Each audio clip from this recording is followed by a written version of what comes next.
Сәлем достар, бүгін мен сіздерге өзі әдемі, әрі ерекше және пайдалы тойбастардың жасалу жолымен таныстырамын. Ол үшін бізге екі жақты корейский салфетка, кептірілген гүл, жіп, екі жақты скотч, түс шұқығыш және бирка керек болады. Сызғыш пен қайшыны да ұмытпаймыз. Осы үлкен салфеткамызды 6-ға бөліп аламыз. Ол үшін біздер үлкен салфетканы ашып 19 сантиметрден бөлеміз. Яғни бергі бетінен 19 сантиметрді белгілеп аламын. Мен осы жерде түс шұқығышпен белгіледім. Қаламсаппен белгілесеңіздер де болады. Арғы шетінен де 19 белгілеймін да қайырып дайындап аламын.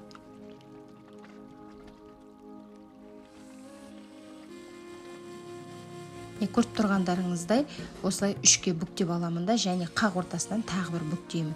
Міне осы жерден әдемілеп қиып аламыз. Енді дайын болған қағазымызды жанға қойып, бет сүртетін сүлгіні аламыз. Сүлгіні мен осылай 3-ке бүктеп алдым. Шашақтар шықтырмас үшін шашақтарын да қайырып қойдым және дөңгелетіп тығыз қылып орап шығамын. Мінекей орап болғаннан кейін енді қағазбен орайтын боламыз. Екі жиегін екі жақты скотчты жабыстырып аламыз да, сонымен орап жабыстыра қоямыз.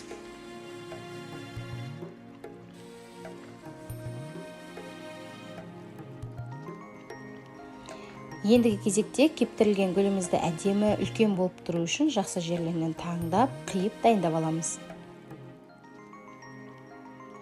Мінекей дайындап қиып алдық. Ендігі кезекте бізге жіп керек болады. Жіптің ұзындығы, егер мен 2 қабаттап алдым, бір қабаты 45 сантиметр немесе 48 сантиметр етсеңіздер де болады. 2 рет байлап, арасына гүлімізді қыстырып, жақсылап тартып, қатты байлап қоямыз. Ендігі кезекте жібіміздің ұзын жағын жоғарғы бағытқа қаратамыз да, кіші жағын төменге қаратамыз.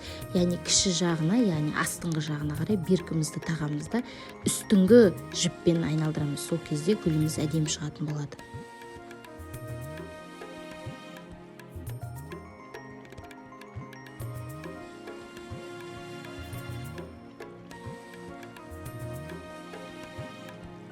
Мінекей тойбастарымыз дайын болды. Қараңыздаршы қандай әдемі әрі ерекше. Егер видео ұнаған болса, лайк басып, комментарий жазып, каналыма тіркеле кетіңіздер. Сіздермен бірге болған Ақтолқын Халымқызы. Жақсы күндерде жүздескенше.